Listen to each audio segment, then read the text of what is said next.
afternoon, everyone. I hope you're doing well. Just on my way down to London now.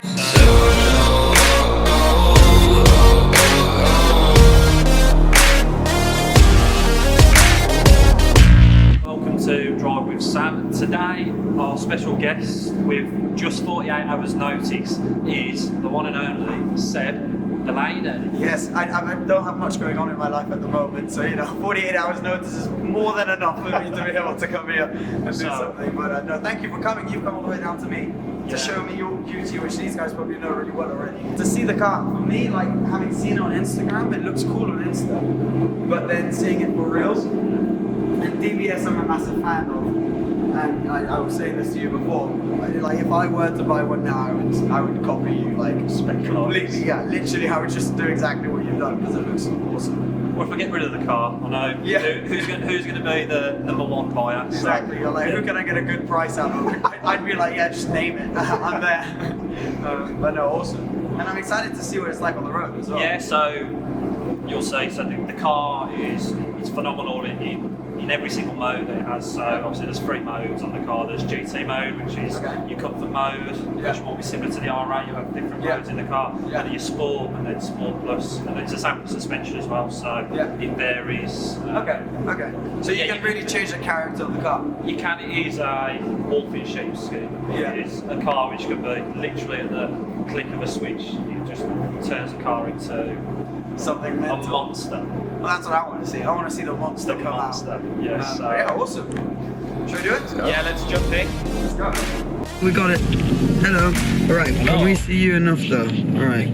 That's not a bad thing not seeing that. We need to see you. There we go. Hello. This is awesome.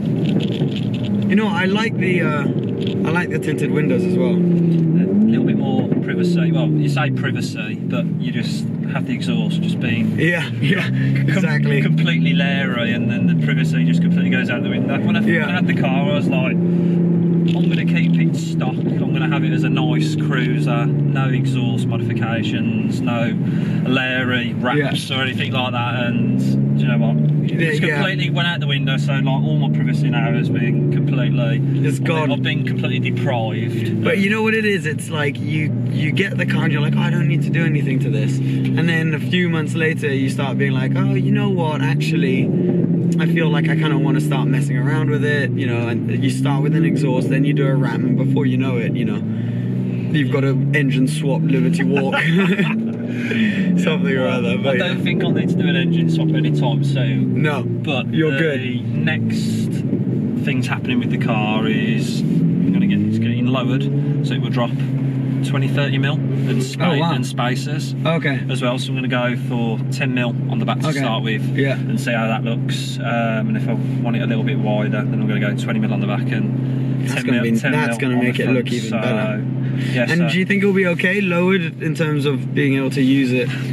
Well, if I avoid them speed bumps which have just come over, then yes. I think any quicker over them, and then it just sounds like the whole of the car's going to fall. Because it's carbon, isn't it, at the front? That's the problem for you. But what made you decide on this, on a DBS? Because obviously in this price range you could have gone for a bunch of different cars, but you decided to go for this. So what was the main catalyst for that? Coming out of the Ferrari, everybody typically would go for another Ferrari or a Lamborghini. That's a Pista, because you had a 488 GTB, right? I did correct, yeah. So I had a 488 GTB. I was looking at the Pista, and I just thought I've had the 488. It's now like an extra £100,000, probably a bit more. For a car with a little bit more power and a few fins and wings and stuff, which it's not massively justifiable amount to do. So Rich at Premier Sports, who I'll tag in the photo, I don't get no love from him anymore. I do really. Rich looks after me. So Rich obviously had the car back off me, the Ferrari. Sold that for me, and he said to me, I can get you a really good deal on an Aston Martin DBS. So first of all I was thinking, Aston Martins, never really looked at them before. Grandad cars, and I thought, okay, send me some pictures and some photos of the car. And he sent me, and I was like, okay, this isn't the Aston Martin that I was thinking of. It just is everything but an Aston Martin, like some of the older ones. No disrespect to any of the previous shows, I've never been a massive Aston Martin fan with any of the other ones. Apart from they're also old inside. I mean, they don't. You know, the interior on this is what makes it a complete package, and the engine, obviously. Yeah. So yeah, DB4s obviously your classic Aston Martins, which anybody would have, regardless. Obviously, it's just the price tags for those cars. Properly, you know, that's when you've like really made it to like a next level. Is when you just cruise to brunch in your DB5. Yeah, on a Sunday morning. Yeah. Going to get your croissant. Your or if you've made it even more than that, it's just a Tuesday. It's just a Tuesday and you're taking out the DB5. DB5 as a daily. Yeah, imagine. But no, I mean, I think it's a great choice because you do quite a few miles as well, it sounds like. So I use this, I would say daily. This is the daily car. So it has 3 different modes. Obviously we're in Sport Plus now. And suspension as well, but literally click the finger, that's the sporting comfort. So we're in complete comfort mode now. And does it change the exhaust? Yeah, so in GT mode the valves are closed. Okay. In Sport Plus the valves are fully open, so as you can probably tell the difference now. Whoa! It sounds like we're in a... Oh, that's made a massive difference. Yeah, so... That's cool, because a lot of cars these days, they'll have valves, but the valve doesn't do much. No, with this, it's quite a significant, like I say, and then you put it in GT mode and the start-stop as well. Oh yeah, I mean that's pretty funny on 850 horsepower car. Start-stop, yeah. The thing's doing about 0.6 miles to the gallon. And then you get to a traffic light and it just switches off and you're like, yeah, well, it's probably because we've run out of fuel. And we're back. The camera stopped, sorry. Does this open up? Yes, so that button there. Ooh, it's a button. Yeah, so... Ooh. And there is a ton of cash in there. A ton of ones and twos. Yeah, exactly. You're parking... some chewing gum. Yeah. So we're going to have a chewing gum. Would you like one? Go on then. Let's do it. Thank you. That's cool. I didn't know they did that they slid open like that. Yeah, I'm trying to think who I was with. Oh yeah, so Brad. He's in the car. So he started the car up a few weeks back when we was at the cafe in the machine, and he was like, "Where's the handbrake for this?" And the first thing he pulled back was this, thinking that was the handbrake, and he was like ready to go, and he was like, "Handbrake off," and his arm. And then gone. His arm started going like that, and I was like, "Where is the hand? Is it just automatic?" Yeah, oh, it's a button down there. Yeah, so there's a little parking brake here, but as soon as you start the car up and put it into drive, then it releases onto the accelerator anyway. So. Okay, got you. And they've kept some Aston stuff like the PR and D buttons here. Yeah. You don't put the key in the centre anymore, it's keyless now, isn't it? Keyless start, yeah. Okay, and all of this is Mercedes derived. Correct, yeah, so it's just literally inside the AMG GTS as well, so it's literally, apart from like say the PR, the N and the D, and the dash itself in the centre, the fuel gauge, and I'd say the menu, so, yeah, it is literally just like going back into my 2015. Yeah, but GTS, yeah, so yeah, you were instantly comfortable in it then. Yeah, that's really nice. I also use the sat nav or any of the gadgets or features in this. The only feature I use is start, stop, and sport. Sport Plus. I mean, another thing which we should mention is that there's 3 of us in the car now. You can't do that in many other cars. No, so luckily Bob in the back is 5'2". So it is probably designed more for no disrespect. Children, yeah. Children, Children, I should probably be in the back. I should probably be in the back. I just celebrated my 12th birthday. I just celebrated my 12th birthday. I'm not old enough to drive yet either. So, No, I've been I'm lucky, I not. haven't been But we stuck. got shit-faced in a club. Yeah, and we're just on our way driving back, so yeah. How are you doing back there? Not too bad. Yeah. Yeah? You okay? Headroom could be a little bit better, but Pop your head round. Well, if you're wondering, it's really nice over here. Just, you know, maybe you're thinking what it's like in the front. Thought we'd let you know.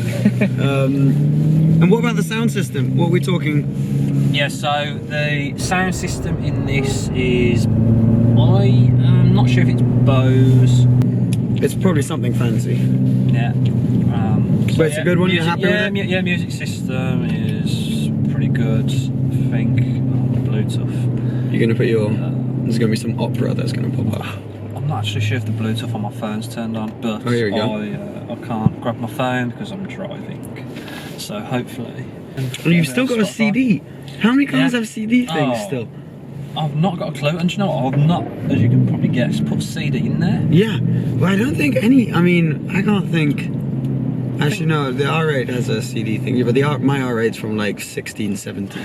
It's like back when the dinosaurs were born. Yeah, exactly. It's a manual, which that's like an antique these days, you know. Antique. But no, so it's got a CD thing, and all of this. So this is all touch. Yes, that's your heat seats. Ooh, it makes a little noise as well. Nice little noise. Very nice.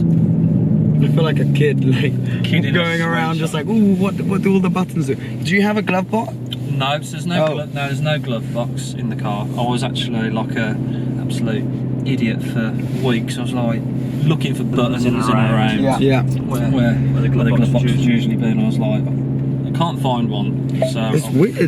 That's interesting though, because I mean, it looks like there would be one, but yes. And I think I might be in the wrong line. I think we're going the right way, by the way, but I'm not entirely sure. We'll figure it out. We'll just go straight and hope for the best. This camera doesn't seem too interested in what we're saying. It's just like after a while, like, all right, I'm off. What do you think the worst noise is? Curbing wheels or scraping splitters? That's They're both horrendous noises. They're both horrendous. I'd say a splitter. Splitter's louder. Yeah, I'd say wheels. I'm not a massive alloy cruncher, but when you do it, when you're not concentrating, it feels worse because you feel it in the wheel. And you know the thing as well, like, everyone's a victim of this, so whoever's watching this now will probably agree with me. As soon as you curb a wheel, you know you're going to get out, there's going to be an absolute mess around your rim, but you just like delay pulling over. Like, when you get home, it's like, I'm not going to look at it, it's not going to make much of a mess. And then you get out and it's like, oh god, especially got black wheels as well and the silver underneath, it's just like, oh god. No, and then when you've like just taken some of the paint off, it's okay, but if you've actually kind of like dented in to the rim, it's bad. And not that, you know, not that we do that often. No, not that often. I try not to. Coming out of the car park, it was quite narrow, so I always have to put the camera on, so I get a little bit scared in better safe than sorry. But how is it? This, like, is it very wide to drive? It's pretty big.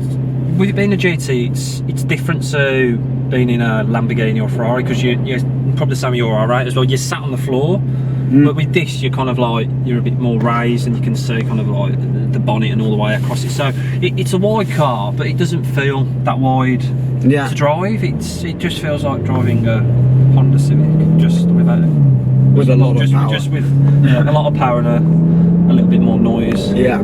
So, because we're back in Sport Plus now. Yeah, so as you can probably notice the difference. Yeah, so instead in comfort suspension. Okay, yeah. Yeah, Sport Plus. Wow, the pops and bangs are. So, I prefer to drive it with the paddle shift.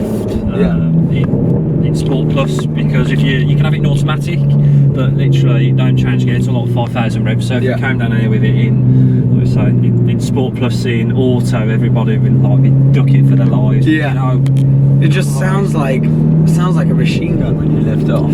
Yeah, we've not really had an opportunity because it's 25 to 6 and we are in London. So. Yeah, probably not the best time actually for us to be driving around. And we've got the windows closed as well. Yeah, so it makes it's a lot louder from outside. It makes a difference outside, but I never think you really get the true sounding of a car while you're in the cockpit of the car. I think when you hear any car, I mean, in person, like we say, cars can sound fantastic, and then you hear them on the video, and it makes them actually sound quite raspy. Yeah. And I don't ever think there's any recording equipment that justifies the sound of an exhaust. No. I think, especially with this as well, I think, like you say, for a turbocharged car, do you know what I mean? I think that the noise that comes from the car is it's insane. It's phenomenal. Like you say, yours is your R8's naturally aspirated V10, so it's pretty easy to make it sound loud. I mean, I've got a 430 Scuderia as well. Okay. Which is decat straight pipe, which is hilarious. So because that sounds extremely quiet. Yeah, no, that thing actually, you know, it's weird. Whenever I drive it, people are always like, oh, they think I'm an Uber driver because it, you know, sounds like a Prius. Yeah. But no, it's that thing's crazy. Cold starting that, I need to, I have to put the valves off before I cold start it in the car park, because or else all the alarms just go off around me. And when I'm parking and stuff, you don't really remember always to put the valves off. But every time I'll drive into a car park, just but yeah, it's pretty loud. Mad. So, for my viewers, followers, Seb Delanney, I will tag him in this video as well, if you haven't already. Some of the guys will know him already, so if you do, I mean, then happy days. If you don't, then check Seb's Insta page out and YouTube channel. I will make sure I tag the hell out of him in it as well. If you've got some time to waste, then that's the thing to do. So, just a little bit about yourself, Seb. Kind of what got you into cars, what cars have you owned over the last couple of years, and kind of what is Seb going to be doing in 5 years' time? Where does Seb want to be? Oof. Third attempt now of camera turn off, just for the record. If ever it cuts, yeah, we're boring the camera to death. Literally. But yeah, I mean, so how I got into cars, I was really lucky and grew up in the south of France, where there's a lot of cars. There's Formula One. But I think we're on the right road. Yes. Do you know this? I do indeed. So this is just I'm from London. Well, I'm living in London, and I had no idea. Anyways, so yeah, I got into cars because there was the Grand Prix and all these car events. And my granddad didn't have any. He had a Morgan for like a year or two, or a couple of years, and I'd seen that once. And then, you know, he actually had Priuses after that. Okay. Yeah, when they first came out. France. So when you say south of France, is that Monaco? Yeah, it's close. I live like 10 minutes out of Monaco. Okay. And just got into cars there, started filming them, and the two reasons I was filming them was, one, because I wanted my friends and my family that were back in the UK to see all the crazy cars I was seeing, and two, because I'd run out of storage on my iPod Touch for videos, and so I was just putting them on YouTube because I thought, you know, that's kind of where. Then I met Shmee150. Okay. And we kind of, you know, he was vlogging and stuff, so we kind of started vlogging in Monaco, and then it went from there. Cool. And then, you know, I was young, I was 13, 14 when it all started, and then been obviously in cars since then. Bought my first car when I was 18 or 19, which was a Lotus Elise. Okay. Which was good fun, which got stolen. Oh, no. Yeah, which was not fun. Gun to the head, like holo deal. Anyways, we got it back. Eventually sold that for another Lotus, an Exige 380 Sport, it was called, which was really fun. So that's the only car I've ever bought from new that I spec'd. It's like a 6-month process. It was kind of like the Lotus equivalent of MSO. It's called Lotus Exclusive. So the car was like a one-off spec. Everyone who'd worked on it had signed it. There's a baller going past in a Maybach right there. Nice. Made it. And yeah, so got that. Sold that. Got an Alpine. Okay, yeah. Alpine A110. Kept that for a while. And then got the R8 and the 430 Scuderia. Nice. The Ferrari's still in France, and then the R8 I keep here. So did you bring the 430 over here, or? I haven't yet, no. Oh, there's that Swarovski SV. Nice. I mean, that's bold, isn't it? That is. But yeah, we're on Sloane Street, by the way, if you guys were wondering. Blingy. Yeah, blinging out. This fits right in, actually, here. The Batmobile. Yeah, exactly. No, this thing is perfect for Sloane Street.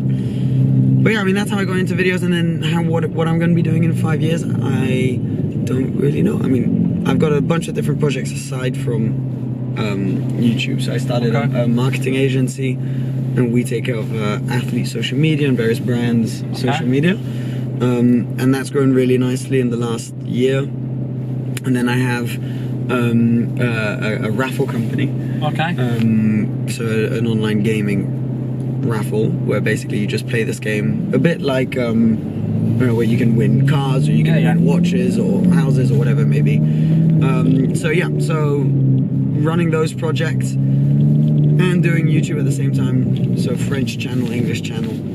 So yeah, it's pretty busy, but it's fun. So I don't know, what will happen in the next few years. Will I still be running those businesses, or maybe I'll sell one of those, start something else. Yeah. See what I'm gonna do. Cool. So now we're just at the end of Sloane Street now, outside Harvey Nichols. So it's a little bit dark, but hopefully with a bit of fantastic editing, we can make it look like. How do these work? So they just touch them. So there we go. Has that helped? I think it has helped a little bit. We're about to launch control into the Rolex shop. So guys, we are just going to have a quick jump around, and Seb is going to have a blast or very gentle cruise. Yeah, around London. In the DBS, because it is like 10 to 6 and it is just like riddled with cars, cabs and humans. So buses, cyclists. So we're going to have a quick swap around now. Helicopters, they're all out. I'm going to get my coat out of the boot because it is freezing. See you.